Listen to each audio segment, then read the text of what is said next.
जिस सच को मन्नत का दिल कब से महसूस कर रहा था, आज आखिर वो सच उसकी ज़ुबान तक पहुंच ही गई।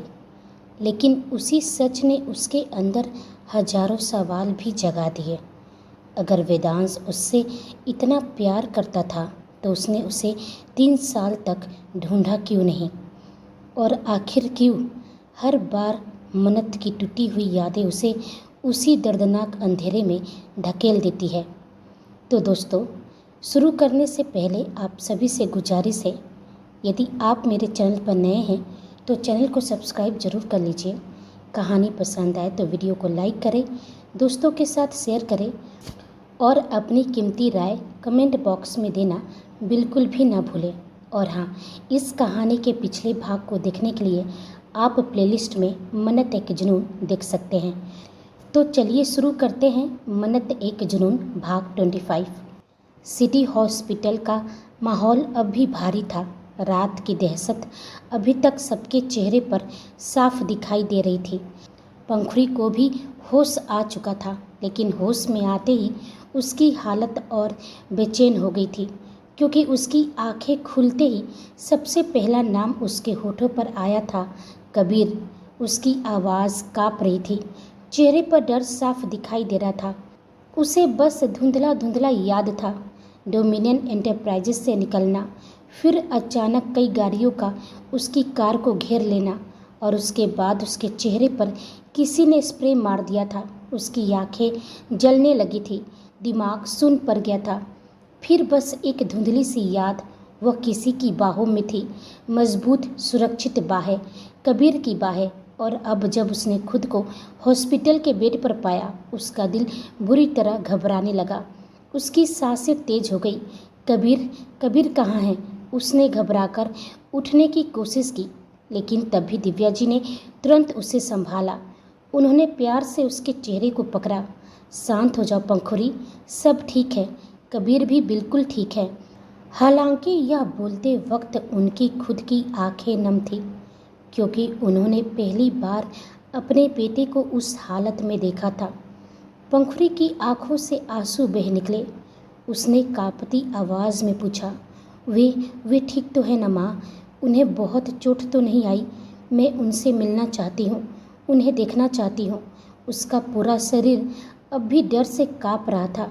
फिर अचानक उसे कुछ याद आया। उसकी आंखें और फैल गई। और कुहू, मेरी बच्ची, वह कैसी है? दिव्या जी ने तुरंत उसे अपने सीने से लगा लिया। वह बिल्कुल ठीक है, लेकिन कल से आपको ना देखकर बहुत रो रही थी। बहुत मुश्किल से संभाला है उन्हें। हम उन्हें हॉस्पिटल नहीं लाए, डर जाती। वो अभी घर पर मोहिनी के पास है। यह सुनते ही पंखुड़ी की आंखों से आंसू और तेजी से बहने लगे। वह बच्चे की तरह दिव्या जी के गले लगकर रो पड़ी। उसके अंदर का डर, घबराहट सब बाहर आने लगा। दिव्या जी बस उसके सिर पर हाथ फेरती रही। उन्हें खुद समझ नहीं आ रहा था उनके बच्चों की जिंदगी को आखिर किसकी नज़र लग गई थी।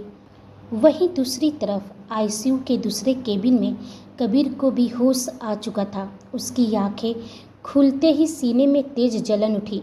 गोली उसके सीने को छूकर निकली थी, इसलिए दर्द अब भी खतरनाक था, लेकिन उसे अपने दर्द की परवाह ही नहीं थी। उसने झटके से उठने की कोशिश की। पंखुड़ी, उसकी भारी आवाज़ कमरे में गूंजी। तभी मयंक तुरंत उसके पास आया।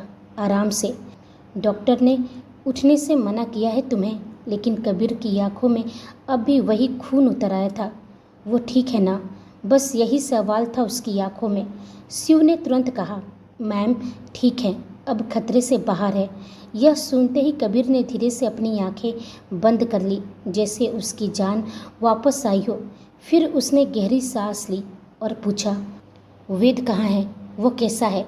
उसकी आवाज़ भारी थी, लेकिन उसमें बेचैनी साफ थी। शिव और मयंक ने एक दूसरे की तरफ देखा। वह कबीर को नहीं बता सकते थे डोमिनियन एंटरप्राइजेस में क्या हुआ था। वेदांश ने उन्हें साफ मना किया था। तभी मयंक ने गहरी सांस ली और धीरे से कहा, वह बिल्कुल ठीक है, शायद किंगडम में ही होगा। शिव ने भी सिर हिलाया। हाँ बॉस, टेंशन मत लीजिए, सब कुछ हमारे कंट्रोल में है। लेकिन कबीर की आंखों में सुकून नहीं आया। उसके दिमाग में वैभव घूम रहा था। उसने दांत पिसते हुए कहा, और वो वैभव। यह नाम लेते ही उसके चेहरे पर खतरनाक नफरत उतर आई। शिव के होठों पर ठंडी मुस्कान आ गई। वह बोला, बॉस। उसकी चीखें शायद अभी भी किंगडम में गूंज रही होंगी, लेकिन यह सुनकर भी कबीर शांत नहीं हुआ। उसकी मुट्ठियाँ और कस गई। नहीं, उसने बेहद ठंडी आवाज़ में कहा, उसकी आखिरी सांस मेरे हाथों से निकलेगी। उसकी आवाज़ इतनी खतरनाक थी कि कमरे की हवा तक भारी हो गई। तभी कमरे का दरवाज़ा धीरे से खुला। सबकी नज़र वहीं चली गई। दरवाजे पर पंखुड़ी खड़ी थी। उसके हाथों पर पट्टियाँ बंधी थी। पैरों पर भी चोट के निशान साफ दिखाई दे रहे थे। सिर पर भी पट्टी बंधी हुई थी, लेकिन उसकी आंखें सिर्फ कबीर को देख रही थी। कबीर की आंखों में अचानक दर्द उतर आया। उसका दिल जैसे किसी ने कस कर पकड़ लिया हो। वह तुरंत उठने की कोशिश करने लगा, पंखू, लेकिन सीने की चोट की वजह से दर्द उठ गया। फिर भी उसकी नज़रें उससे हटी नहीं। वहीं दिव्या जी ने पंखुड़ी को रोकने की बहुत कोशिश की थी, लेकिन वह कहाँ सुनने वाली थी। उसे तो बस अपने कबीर को अपनी आंखों से देखना था। वह लड़खड़ाते कदमों से धीरे धीरे उसकी तरफ बढ़ी और अगले ही पल सीधे कबीर के सीने से लग गई। कबीर ने भी बिना एक सेकंड गवाए उसे अपनी बाहों में भर लिया। हालांकि उसके सीने में तेज़ दर्द उठा। गोली की चोट अभी ताज़ा थी, लेकिन उस दर्द से ज़्यादा सुकून उसे इस बात का था कि उसकी पत्नी उसकी बाहों में सुरक्षित थी। वहीं पंखुड़ी बुरी तरह रो रही थी। उसकी उंगलियां कबीर की हॉस्पिटल ड्रेस को कसकर पकड़े हुए थी, जैसे वह अब उसे छोड़ना ही नहीं चाहती। कबीर ने बहुत प्यार से उसके सिर पर हाथ फेरा। वाइफी, उसने बेहद धीमी आवाज़ में कहा, मैं बिल्कुल ठीक हूँ। आपको रेस्ट करने की ज़रूरत थी। यूँ उठकर क्यों आ गई? पंखुड़ी ने आंसुओं के बीच हल्की सी मुस्कान दी। फिर उसके सीने से और लगते हुए बोली, मेरी दुनिया यहीं है, तो मैं वहाँ अकेली कैसे रहती? यह सुनते ही कबीर की आंखें एक पल के लिए बंद हो गई, जैसे उसके अंदर का तूफान कुछ देर के लिए शांत हो गया हो। शिव और मयंक दोनों यह देखकर हल्का मुस्कुरा दिए। फिर बिना कुछ बोले धीरे से कमरे से बाहर निकल गए, क्योंकि इस वक्त इन दोनों को सिर्फ एक दूसरे की ज़रूरत थी। वही फार्म हाउस। मन्नत की सांसें एक बार फिर भारी होने लगी थी। उसके माथे पर पसीने की बूंदें चमकने लगी। वेदांश की आवाज़ अब भी उसके कानों में गूंज रही थी, आप मेरी पत्नी हैं, आप ही मेरी मन्नत है। मन्नत ने कसकर अपनी आंखें बंद कर ली और अगले ही पल उसका दिमाग फिर उसी अंधेरे कुएं में उतरने लगा, क्योंकि इस बार उसका दिल उस सच को महसूस कर रहा था और उसका दिमाग उसी सच को ढूंढना चाह रहा था। मन्नत की सांसें और भारी होने लगी थी। उसके सिर में तेज दर्द उठने लगा। तभी वेदांश ने जैसे ही महसूस किया कि मन्नत फिर अपने दिमाग पर जोर दे रही है, उसने तुरंत उसे अपने सीने से लगा लिया, क्योंकि वह किसी भी कीमत पर उसे टूटने नहीं देना चाहता था। उसने बहुत धीरे से उसके माथे को सहलाया और फुसफुसाया, प्लीज़ जान, कुछ भी याद करने की ज़रूरत नहीं है, बस महसूस कीजिए। दिल जो कह रहा है उसे सुनिए, धीरे धीरे सब याद आ जाएगा। वेदांश की आवाज़ जैसे धीरे धीरे उसके टूटते हुए दिमाग को शांत करने लगी। मन्नत की बेतरतीब सांसें धीरे धीरे सामान्य होने लगी। उसकी कसकर भींची हुई मुठ्ठियाँ भी ढीली पड़ गई। कुछ पल तक वह यूं ही उसके सीने से लगी रही। वेदांश ने महसूस किया कि अब उसकी हालत थोड़ी नॉर्मल हो रही है, लेकिन शायद इस बार मन्नत के अंदर कुछ और ही चल रहा था, क्योंकि अब उसके सामने अतीत की नहीं बल्कि प्रेजेंट की तस्वीरें उभरने लगी थी। जब वो पहली बार वेदांश के ऑफिस आई थी, लूना का उसे एक्टिंग के लिए मनाना, वेदांश को देखते ही उसके दिल में उठी अजीब सी हलचल, उसकी आवाज़ का अपना लगना, उसकी मौजूदगी में खुद को सुरक्षित महसूस करना, उसका उसकी मांग में सिंदूर भरना और फिर यह कहना कि यह नकली सिंदूर है। बस वही ख्याल आते ही मन्नत के दिल में अचानक एक चुभन सी उठी, क्योंकि अब उसे एहसास हो रहा था कि वेदांश शुरू से उसके साथ सच और झूठ के बीच खेलता रहा था और अगले ही पल उसने झटके से खुद को वेदांश से अलग कर लिया।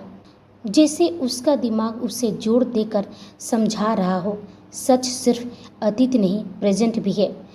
वहीं वेदांश कुछ समझ नहीं पाया। उसकी नज़रें एकटक मन्नत को देखती रह गई। मन्नत की आंखों में नमी उतर आई। उसने दर्द भरी नज़रों से वेदांश को देखा और भारी आवाज़ में बोली, बस कीजिए सर, बस कीजिए। मेरे जज्बातों के साथ खेलना बंद कीजिए। उसकी आवाज़ काँप रही थी। आपको क्या लगता है आप कुछ भी कहेंगे और मैं मान लूँगी? क्यों मानूँ मैं? क्यों सुनूँ मैं अपने इस कमबख्त एहसास और इस दिल की पुकार को? मुझे जवाब दीजिए। वेदांश चुप था क्योंकि इस वक्त मन्नत की आंखों में जो दर्द और उलझन थी वो साफ देख पा रहा था। मन्नत ने तुरंत अपनी नज़रें उससे फिर ली। उसकी मुठियाँ कस गई। कुछ पल के लिए पूरे फार्म हाउस में गहरा सन्नाटा छा गया। फिर अचानक मन्नत ने तीखी नज़रों से वेदांश की तरफ देखा और बोली, चलिए मान लिया कि आप सच कह रहे हैं। उसकी आंखों से आंसू निकल पड़े। लेकिन इस सच से भी ज़्यादा जानते हैं सबसे अजीब बात क्या है मेरे लिए?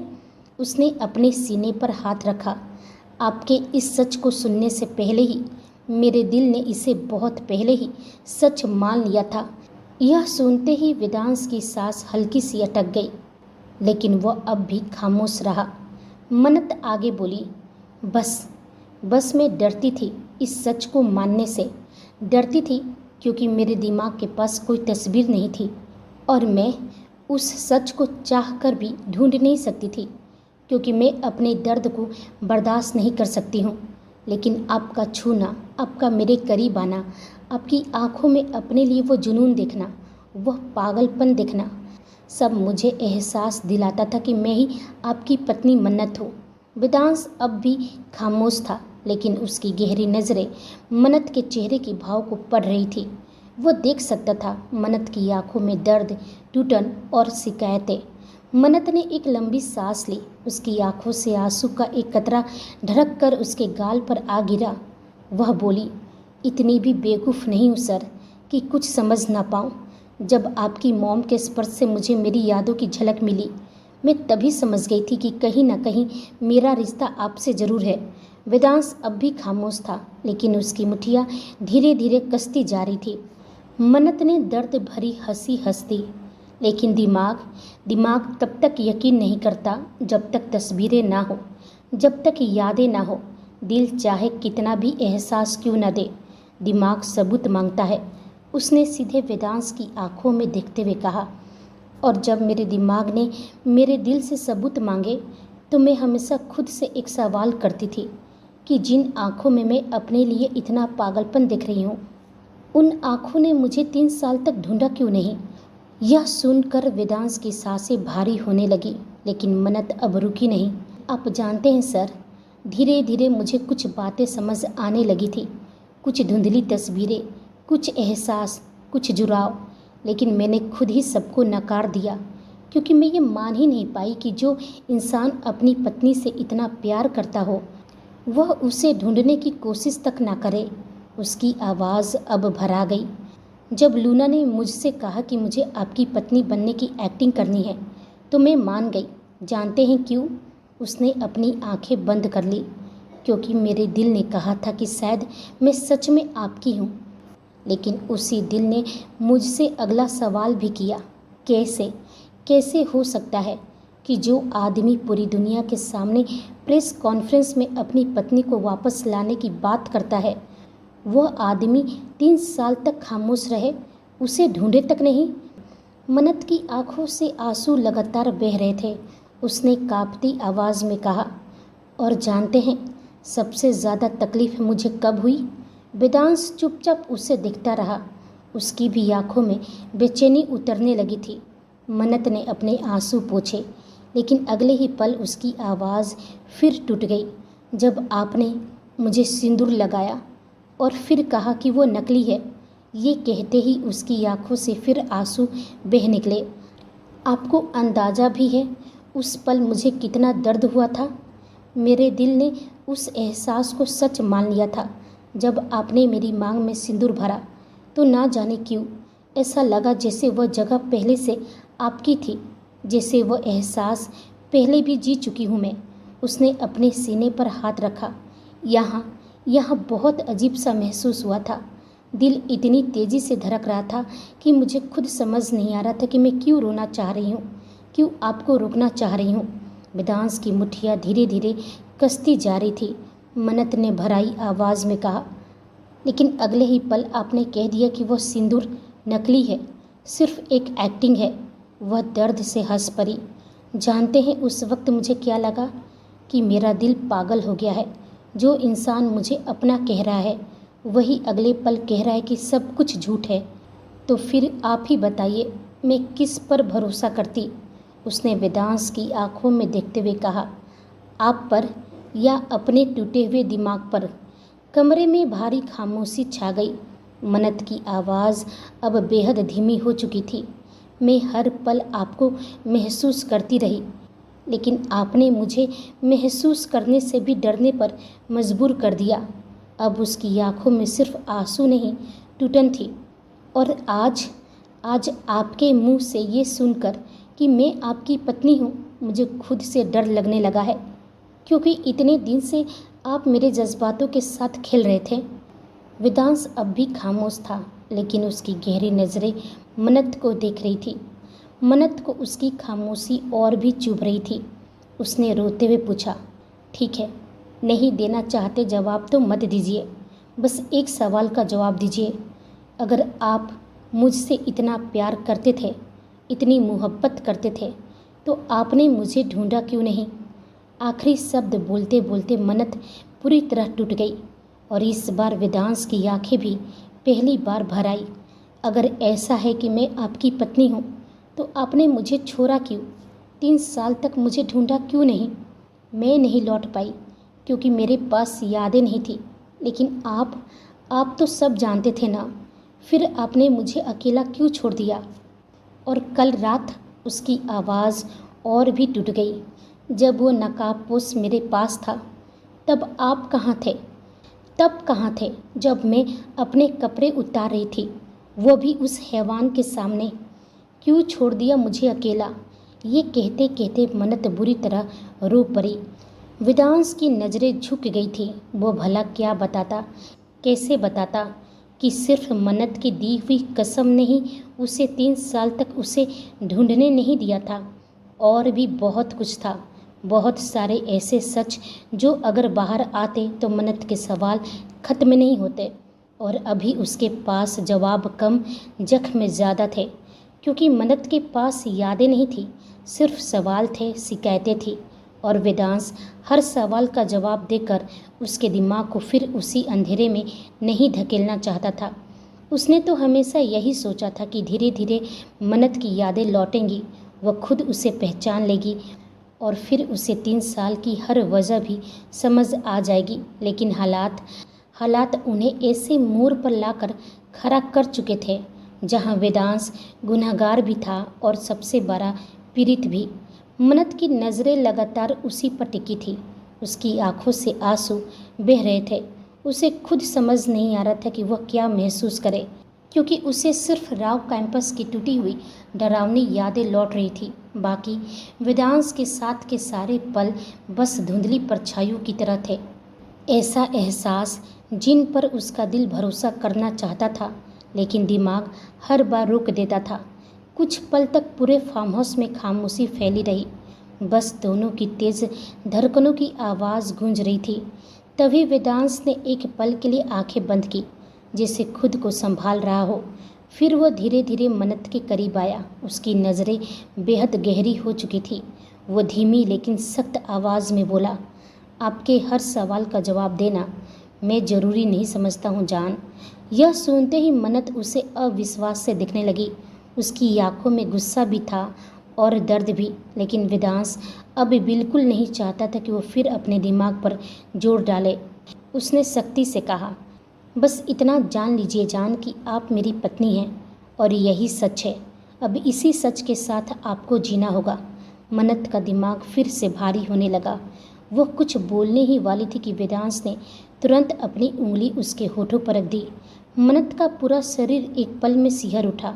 वेदांश उसकी आंखों में देखते हुए बोला, एक और लफ्ज़ नहीं, एक और सवाल नहीं। 3 साल पहले क्या था, क्या नहीं था, मैंने क्यों नहीं ढूंढा, मुझे क्या करना चाहिए था, इन सब बातों का जवाब अभी आपको नहीं मिलेगा। उसकी आंखें अचानक खतरनाक हो गई, जबड़े बुरी तरह भिज गए। और रही बात कल रात की, तो जिसने भी आपको छूने की कोशिश की है ना, वादा है अब वो ज़िंदगी में किसी और चीज़ को छूने लायक नहीं बचेगा। मन्नत की सांस अटक गई, क्योंकि इस वक्त वेदांश की आंखों में जो पागलपन था, जो जुनून था, वह डराने वाला था। लेकिन मन्नत खुद भी इस वक्त दर्द और गुस्से में जल रही थी। उसने दांत भींचे, कुछ कहने के लिए होठ खोले ही थे कि वेदांश ने एक बार फिर अपनी उंगली उसके होठों पर रख दी, और इस बार मन्नत के शरीर में तेज सिहरन दौड़ गई। वहीं वेदांश बेहद धीमी आवाज़ में बोला, अब आपको सच पता चल गया ना कि आप मेरी पत्नी हैं, तो इसी सच के साथ आपको अपनी पनिशमेंट भी पूरी करनी होगी। यह सुनकर मन्नत अवाक उससे देखने लगी, जिससे उसे कोई ज़ोर से झटका लगा हो। तभी वेदांश उसके और करीब झुक गया। उसके होठों पर हल्की रहस्यमयी मुस्कान आ गई। वह फुसफुसाया, याद है ना आज आपको मुझे किस करना है। मन्नत पूरी तरह स्तब्ध रह गई। कहाँ अभी कुछ पल पहले वो अपनी टूटी हुई यादों, अपने दर्द, अपने सवालों से लड़ रही थी, और कहाँ ये इंसान इस वक्त भी अपनी पनिशमेंट याद दिला रहा था। उसका दिमाग एक पल के लिए बिल्कुल खाली हो गया। वेदांश के होठों पर हल्की मुस्कान आ गई। वह मन्नत के बदलते बिहेवियर को समझ चुका था। उसे अच्छी तरह से पता था कि ट्रॉमा के बाद मन्नत का दिमाग कैसे अचानक एक भावना से दूसरी भावना में शिफ्ट हो जाता है, और यही उसकी सबसे बड़ी कमजोरी भी थी। वेदांश जानता था कि अभी अगर वह उसे फिर दर्द में छोड़ देगा तो वह दोबारा उसी अंधेरे में गिर जाएगी। इसलिए उसने जानबूझकर उसका फोकस बदल दिया, और सच में कुछ ही सेकेंड में मन्नत का दिमाग कल रात के डर, आंसू, सवाल सबसे हटकर सिर्फ एक चीज़ पर अटक गया था, उसकी पनिशमेंट। लेकिन वह अब भी उसे बुरी तरह घूर रही थी। वहीं वेदांश ने धीरे से अपनी उंगली मन्नत के होठों से हटाई, और अगले ही पल उसने झटके से उसकी कमर में हाथ डालकर उसे अपनी तरफ खींच लिया। मन्नत हल्की सी लड़खड़ा गई। अब दोनों के बीच बस सांसों जितनी दूरी बची थी। वेदांश की गहरी मदहोश नज़रें सीधे उसके होठों पर टिकी थी, जबकि मन्नत गुस्से से उसे घूर रही थी। वो दांत भींचकर बोली, मैं नहीं मानती, मुझे नहीं मानना कि मैं आपकी पत्नी हूँ, और आप मुझसे दूर रहिए। आपको क्या लगता है आप कुछ भी कहेंगे और मैं मान लूँगी? अगर मैं आपकी पत्नी हूँ तो मेरे सवालों का जवाब दीजिए। आपने मुझे ढूंढा क्यों नहीं? लेकिन वेदांश ने उसकी एक भी बात का जवाब नहीं दिया। वह बस उसे अपनी गहराई से देखता रहा। फिर बेहद धीमी आवाज़ में बोला, पनिशमेंट पूरी कीजिए जान, मैं इंतज़ार कर रहा हूँ। मन्नत और भड़क गई, नहीं करना मुझे कोई पनिशमेंट पूरी, नहीं करूँगी। आपको किस क्या कर लीजिएगा आप, अगर नहीं करूँगी तो? वेदांश के होठों पर हल्की मुस्कान आई। वह बोला, तो प्रेस कॉन्फ्रेंस बुला लूँगा और पूरी दुनिया के सामने बता दूँगा कि मेरी प्यारी पत्नी अपने पति को किस करने के लिए तैयार नहीं है। मन्नत उससे घुरती रह गई, लेकिन अगले ही पल उसके चेहरे पर दर्द उतर आया। वह धीमी आवाज़ में पूछी, तो फिर मेरे सवालों का जवाब दीजिए। आप बताइए, आपका परिवार मुझसे इतनी नफ़रत क्यों करता है? क्या उसी नफ़रत की वजह से आपने मुझे छोड़ दिया था? मैंने 3 साल पहले ऐसा क्या किया था? और आपकी मॉम, उनका कोमा में जाना, क्या वो भी? लेकिन इससे पहले कि वह बात पूरी कर पाती, वेदांश का चेहरा अचानक सख्त हो गया।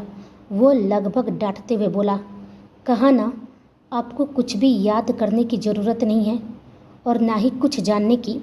उसने फिर धीरे से उसकी कमर पर अपनी पकड़ मजबूत की। इसलिए इस वक्त सारी बातें भूलकर मुझे किस कीजिए। आई वॉन्ट योर किस राइट नाउ। मन्नत का दिल जैसे अचानक बेकाबू हो उठा।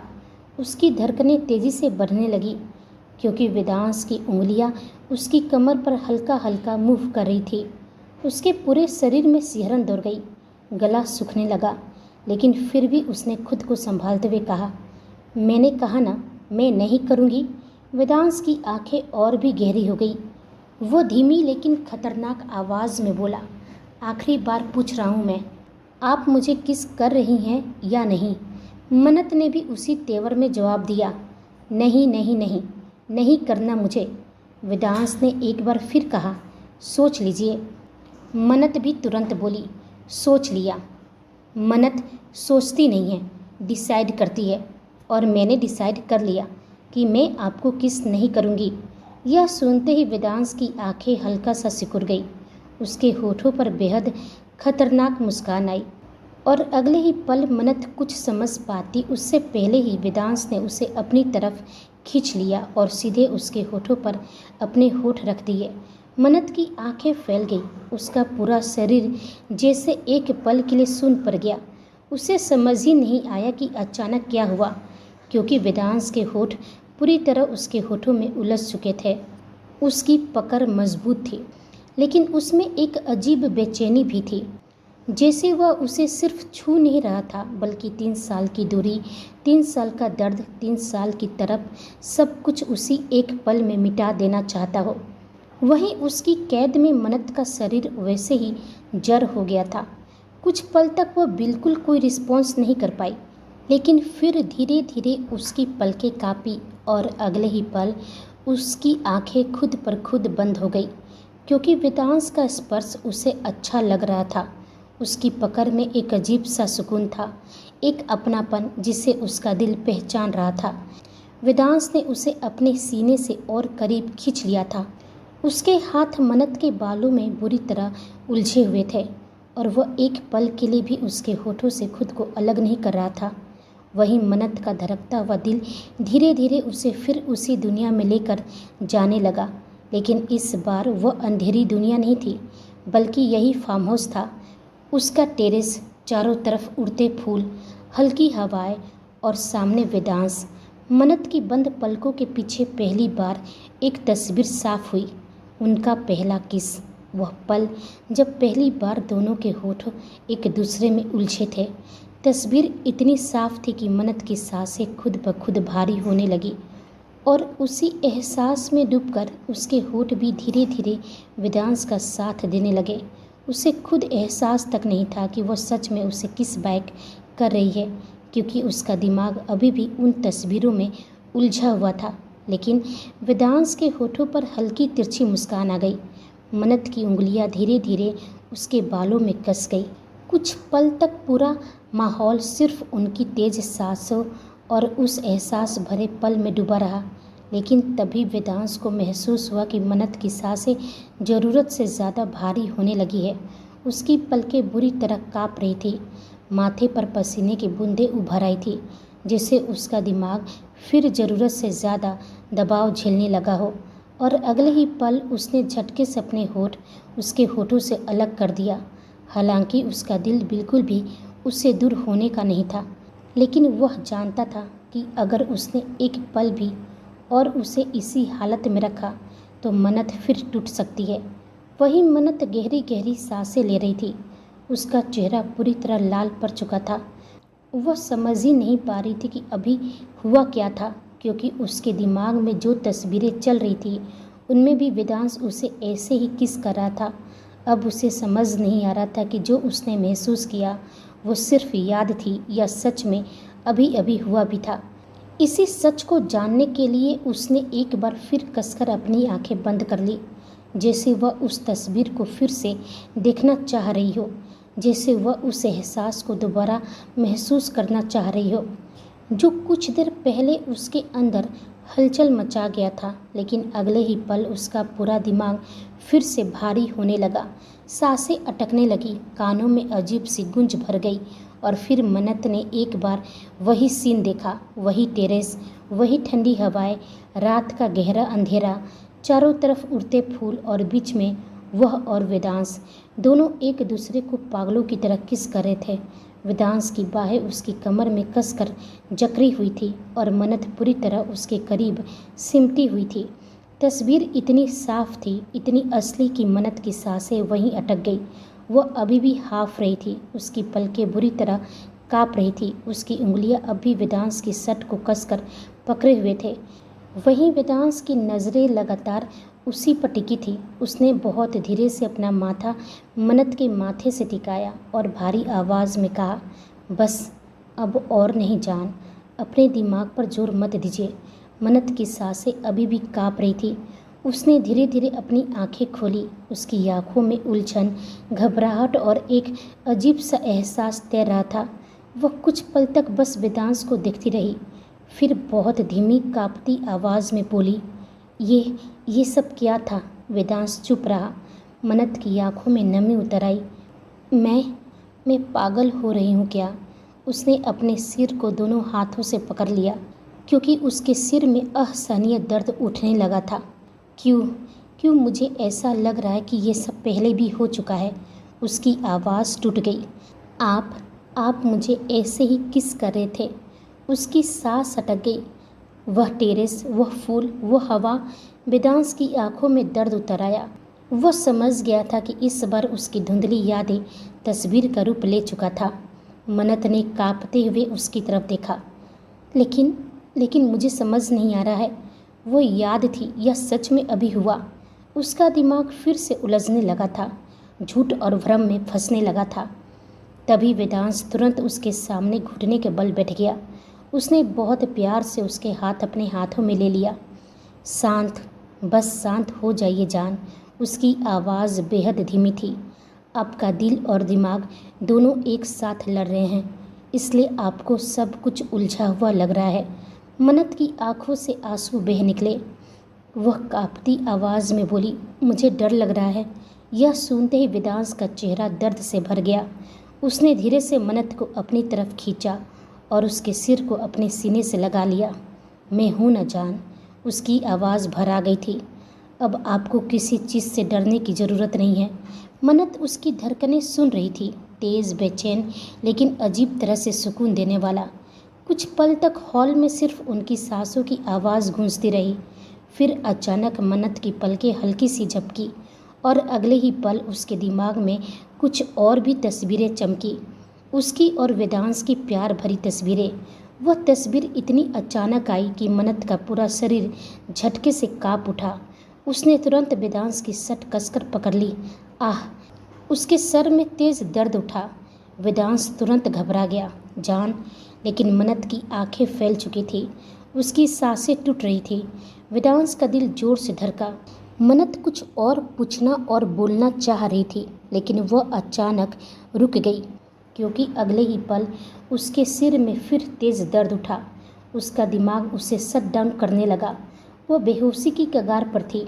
तभी वेदांश ने तुरंत उसका चेहरा अपने हाथों में पकड़ लिया। बस। उसकी आवाज़ इस बार सख्त थी। अब और नहीं, एक भी चीज़ याद करने की कोशिश मत कीजिए। मन्नत बहुत धीरे से टूटी आवाज़ में फुसफुसाई। लेकिन मुझे जानना है, वेदांश ने कहा। सब जान जाएंगी, लेकिन धीरे धीरे। मुझ पर भरोसा रखिए, मैं आपको फिर से टूटने नहीं दूंगा। वह कसकर उसे अपनी बाहों में समेट लिया।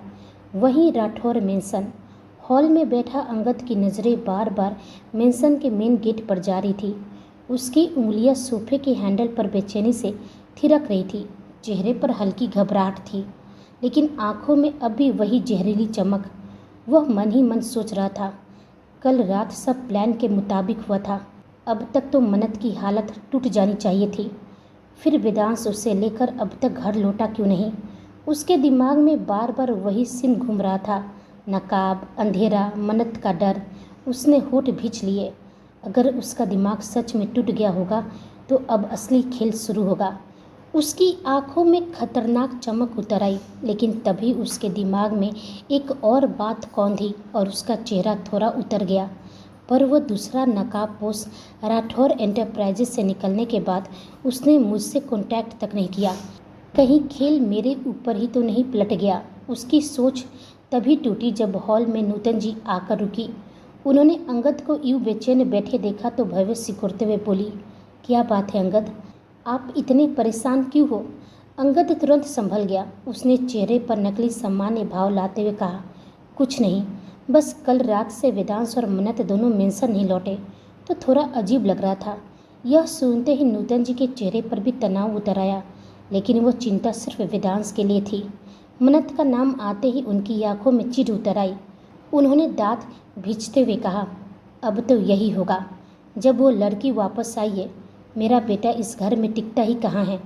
फिर उन्होंने तिरस्कार से कहा, पक्का पक्का उन्हें वह अपने फार्म हाउस ही ले गए होंगे।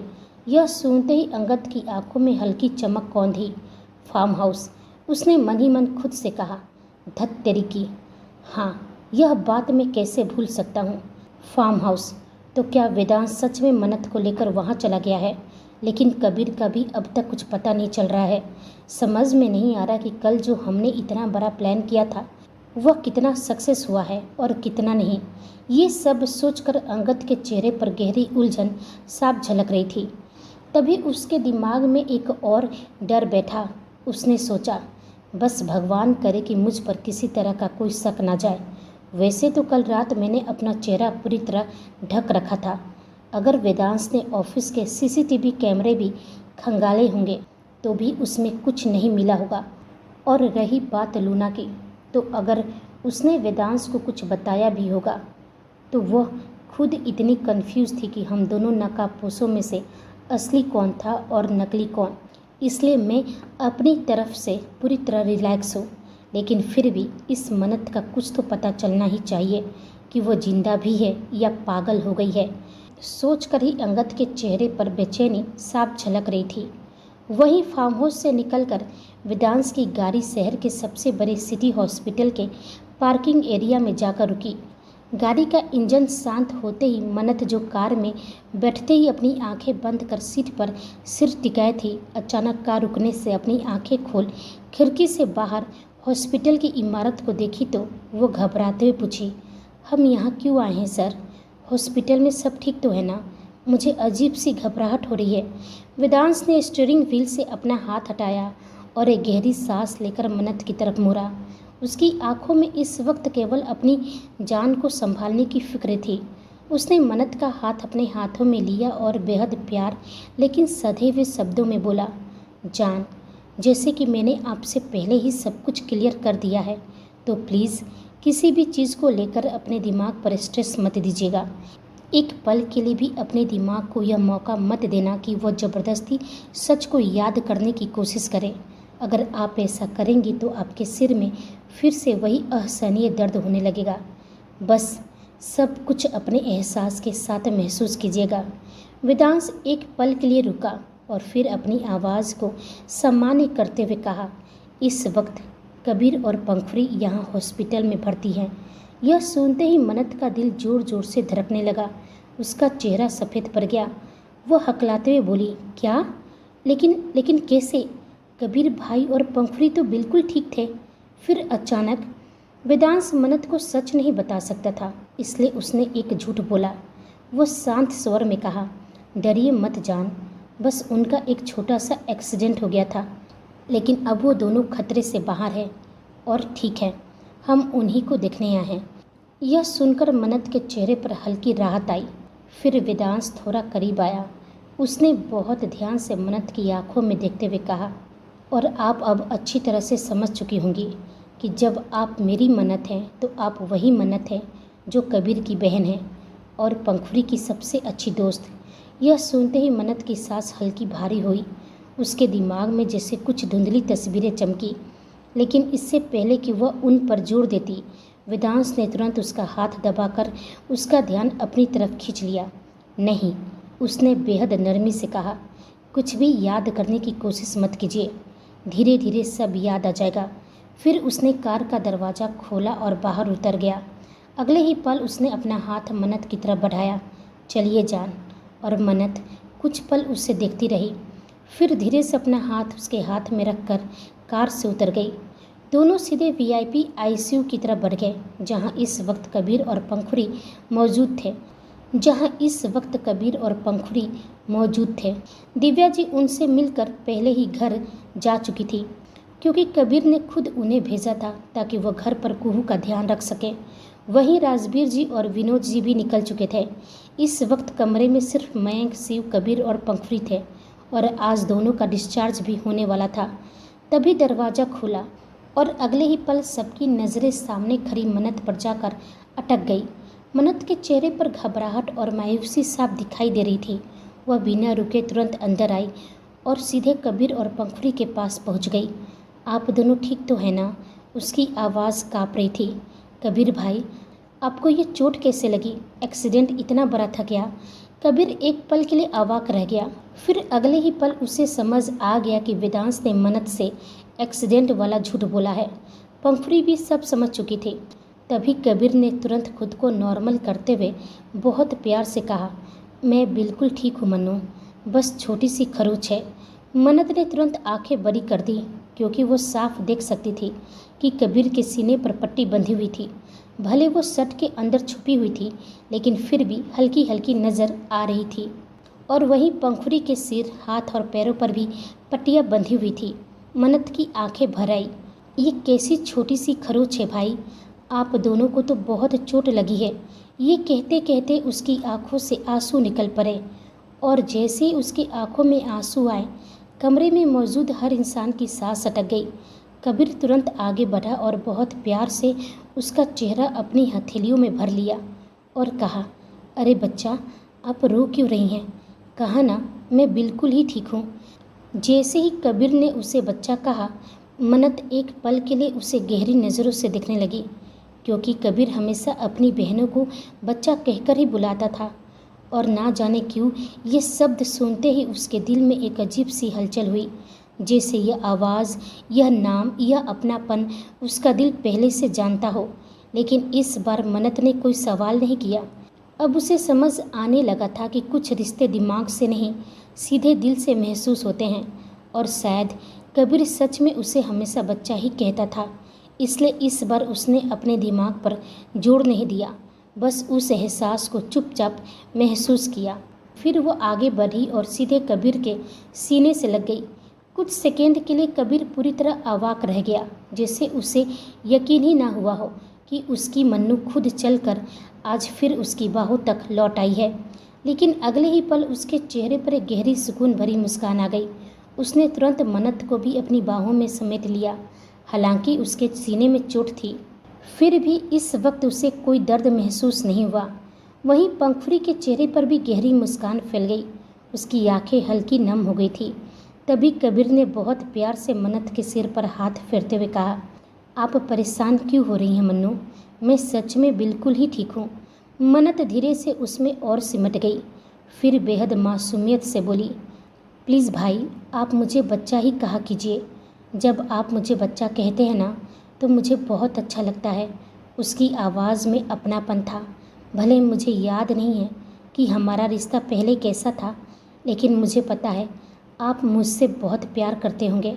जैसे ही मन्नत ने यह कहा, कबीर की नज़रें सीधे वेदांश पर जाकर टिक गई और वहीं वेदांश के चेहरे पर हल्की मुस्कान थी, जैसे उसकी आंखें कह रही हो, मन्नत को अब सच का एहसास होने लगा है। भले उसके पास पूरी यादें ना हो, लेकिन उसका दिल अब अपने रिश्ते को पहचानने लगा है। कबीर और पंखुड़ी दोनों के चेहरे पर गहरी खुशी उतर आई। तभी पंखुड़ी तुरंत मन्नत के पास आई और उसका हाथ पकड़कर बोली, सच में मनु, तुम्हें सब कुछ याद आ गया? मन्नत ने धीरे से सिर हिलाया। नहीं, पूरा याद तो नहीं आया, लेकिन सर ने मुझे सब बता दिया है कि धीरे धीरे मुझे सब कुछ याद आ जाएगा। उसकी आंखें एक पल के लिए वेदांश पर गई, फिर वह हल्की मुस्कान के साथ बोली, वो क्या है ना, मैं महसूस कर सकती हूँ कि मेरा आप सबके साथ बहुत गहरा रिश्ता है और मैं एक मौका देना चाहती हूँ अपने दिल को, इन एहसासों को। उसकी आवाज़ अब पहले से ज़्यादा स्थिर थी। कुछ तस्वीरें हैं जो अभी भी धुंधली हैं और कुछ धीरे धीरे साफ होने लगी है, लेकिन जब मैं ज़्यादा याद करने की कोशिश करती हूँ तो मेरे सिर में बहुत दर्द होने लगता है। उसने गहरी सांस ली। इसलिए अब मैंने सोच लिया है कि मैं खुद को फोर्स नहीं करूँगी और धीरे धीरे मैं सब कुछ याद ज़रूर कर लूँगी। कबीर और पंखुड़ी दोनों की आंखों में नमी उतर आई थी। उनके लिए यह पल किसी चमत्कार से कम नहीं था। पंखुड़ी ने बिना एक पल गवाए तुरंत मन्नत को अपने गले से लगा लिया। मन्नत ने भी उसे कसकर पकड़ लिया, जैसे उसके दिल को सच में अपनेपन का सहारा मिल गया हो। कुछ पल तक बस वही सुकून भरी खामोशी छाई रही। फिर पंखुड़ी धीरे से उससे अलग हुई और मुस्कुराकर बोली, तो फिर अपने घर नहीं चलना है क्या? जहाँ सब लोग बेसब्री से तुम्हारा इंतज़ार कर रहे हैं। माँ, पापा और हमारे दादू तुम्हें बहुत मिस कर रहे हैं। यह सुनते ही मन्नत का दिल तेज़ी से धड़क उठा। उसकी आंखों में हल्की नमी उतर आई। उसे नहीं पता था क्यों, लेकिन घर शब्द सुनते ही उसके अंदर अजीब सा अपनापन भर गया था। तभी वेदांश ने शांत आवाज़ में कहा, अभी नहीं पंखुड़ी, हमारा जो आना तय हुआ था हम उसी डेट पर आएंगे। उसकी आवाज़ सामान्य थी, लेकिन असली बात सिर्फ पंखुड़ी और कबीर समझ पा रहे थे। वह कियारा की बरसी की बात कर रहा था, जो 2 दिन बाद होने वाली थी। लेकिन इस वक्त वह कियारा का नाम लेकर मन्नत के दिमाग को और उलझाना नहीं चाहता था। कबीर और पंखुड़ी ने चुपचाप उसकी बात समझ ली। तभी कबीर ने बहुत प्यार से मन्नत के सिर पर हाथ रखते हुए पूछा, अच्छा बच्चा, ये सब छोड़िए, अब आप अपनी बताइए, आप अब पूरी तरह से ठीक तो है ना? मन्नत मुस्कुराते हुए चहकी, मैं तो बिल्कुल ही ठीक हूँ कबीर भाई। भला जिसके पास आपके जैसा ख्याल रखने वाला भाई हो, पंखुड़ी जैसी प्यारी दोस्त और भाभी हो, शिव और मयंक जैसे सपोर्ट करने वाले दोस्त हो, और सर जैसे। मन्नत बोलते बोलते अचानक बीच में ही रुक गई। उसके सर जैसे कहते ही वार्ड में मौजूद मयंक, शिव, कबीर और पंखुड़ी सबके कान खड़े हो गए और सबकी भवें सिकुड़ गई। यहाँ तक कि खुद वेदांश की भवें भी तन गई, क्योंकि वहाँ खड़ा हर शख्स जानता था कि मन्नत आगे बोलने वाली थी और वेदांश सर जैसा प्यार करने वाला पति हो। लेकिन मन्नत ने जानबूझकर अपने लफ्ज़ों को वहीं रोक लिया। दरअसल उसके सातिर दिमाग में एक प्यारी सी शरारत सूझी थी। वह अब वेदांश को उसकी पुरानी पनिशमेंट और 3 साल तक ना ढूंढने के लिए वैसे ही तड़पाना और परेशान करना चाहती थी जैसे वेदांश ने उसे किया था। वह इतनी आसानी से उसे क्लीन चिट देने के मूड में नहीं थी। वहीं वेदांश ने अपनी गहरी नज़रें मन्नत पर टिकाई और उसे उकसाते हुए धीमे से कहा, जैसे कि मैं क्या जान। मन्नत ने चेहरे पर एक बेहद मासूम और अनजान बनने का मुखौटा ओढ़ा, अपनी नज़रें घुमाई और मुस्कुराते हुए वेदांश की चुटकी लेते हुए बोली, मेरा मतलब था सर, जिसके पास सर जैसे कड़क बॉस हो, भला मुझे और क्या हो सकता है। मन्नत का यह जवाब सुनते ही वेदांश का पूरा चेहरा ही उतर गया। बिजनेस वर्ल्ड और माफिया वर्ल्ड का वह किंग, जो पूरी दुनिया को अपने इशारों पर नचाता है, वह मन्नत के मुंह से पति की जगह बॉस सुनकर पूरी तरह ढाके के 3 पात हो गया था। वेदांश का ऐसा उतरा हुआ और बेबस चेहरा देखकर केबिन में मौजूद कबीर, पंखुड़ी, मयंक और शिव अपनी हंसी रोक नहीं पाए और सब एक साथ हंसने लगे। उनकी इस हंसी में मन्नत को सही सलामत वापस पाने की बहुत बड़ी खुशी भी थी और उनके बीते हुए अतीत का वह गहरा दर्द भी छुपा हुआ था। थोड़ी देर बाद मन्नत और वेदांश हॉस्पिटल से निकल चुके थे। दोनों कार में आकर बैठे। जैसे ही कार आगे बढ़ी, वेदांश की गहरी नज़रें सीधे मन्नत पर टिक गई और मन्नत उस नज़र का मतलब बहुत अच्छी तरह से समझ रही थी, लेकिन फिर भी वह जानबूझकर उसे इग्नोर करते हुए खिड़की से बाहर देखने लगी। तभी वेदांश ने स्टीयरिंग पर उंगलियां थपथपाते हुए बेहद धीमी आवाज़ में कहा, ये अच्छी बात नहीं है जान, जुबान से कुछ और कहिए और दिल कुछ और मान रहा है। वहीं मन्नत तुरंत अनजान बन गई, क्या अच्छी बात नहीं है सर? मैं तो कुछ समझी ही नहीं। वेदांश हल्का सा मुस्कुराया, फिर अगले ही पल उसने स्टीयरिंग से एक हाथ हटाया और झटके से मन्नत को अपनी गोद में खींच लिया। सर, मन्नत बुरी तरह चौंक गई। आप हमेशा कार चलाते समय मुझे अपनी गोद में क्यों बैठा लेते हैं? वह शर्म और घबराहट में बोली। लेकिन वेदांश की नज़रें और भी गहरी हो गई। तो फिर आप भी बोल दीजिए वो शब्द जो आपने थोड़ी देर पहले बोलते बोलते रोक दिए थे। मन्नत की सांस अटक गई। तभी छोड़ूंगा, वेदांश बिल्कुल शांत आवाज़ में बोला, और तभी गाड़ी आगे बढ़ेगी, वरना सोच लीजिए जान, आज की रात हम दोनों यहीं कार में बिताने वाले हैं। मुझे कोई जल्दी नहीं है। यह सुनते ही मन्नत ने तुरंत उसे घूरा। आप हर बात में ज़बरदस्ती नहीं कर सकते हैं। देखिए, अभी तक आपने कुछ प्रूव नहीं किया है और मेरा दिमाग भी पूरी तरह यह सच को नहीं माना है कि आप सच में मेरे पति हैं। वह खुद को संभालते हुए बोली, तो मैं क्यों बोलूँ? सिर्फ एहसासों के भरोसे थोड़ी ना सब मान लूँ। वेदांश की आंखें हल्की सिकुड़ गई। फिर वह उसके और करीब झुकते हुए धीमी आवाज़ में बोला, अगर ऐसी बात है जान, तो जब मैं आपको किस कर रहा था तब आपने मुझे किस बैक क्यों किया था? आप मेरी बाहों में पिघल क्यों रही थी? यह सुनते ही मन्नत की आंखें फटी की फटी रह गई। उसका पूरा चेहरा शर्म से लाल पड़ गया था। वह तुरंत अपना मुंह फेर कर तिरछी नज़रों से वेदांश को देखने लगी। प्लीज़ सर, ऐसी बातें बोलकर मुझे शर्माने पर मजबूर मत कीजिए। मुझे बहुत शर्म आ रही है। वह सच में बुरी तरह शर्म से पानी पानी हो चुकी थी और वहीं वेदांश उसके लाल परे चेहरे को देखकर बस उसे निहारता रह गया। फिर उसने गहरी सांस ली, धीरे से अपनी उंगली मन्नत की ठुड्डी के नीचे रखी और उसके झुके हुए चेहरे को ऊपर उठाया। मन्नत ने शर्म से कसकर अपनी आंखें बंद कर ली थी। उसकी उंगलियां वेदांश की सट पर कस गई थी और वहीं वेदांश बस उसे देखे जा रहा था। उसके शर्म से लाल हुए गाल बिल्कुल टमाटर की तरह गुलाबी हो चुके थे। तभी वेदांश ने बेहद धीमी और मदहोश भरी आवाज़ में कहा, एक बार कहिए न जान। मन्नत की धड़कन और तेज हो गई। उसने धीरे धीरे अपनी आंखें खोली और अगले ही पल उसकी नज़रें सीधे वेदांश की आंखों से टकरा गई। उन आंखों में इतना जुनून था, इतना प्यार था कि उसकी सांसें खुद ब खुद बेकाबू होने लगी। वो बहुत धीरे से पूछी, आप ही बता दीजिए न सर, मैं आपको क्या कहकर बुलाती थी? उसकी आवाज़ काँप रही थी।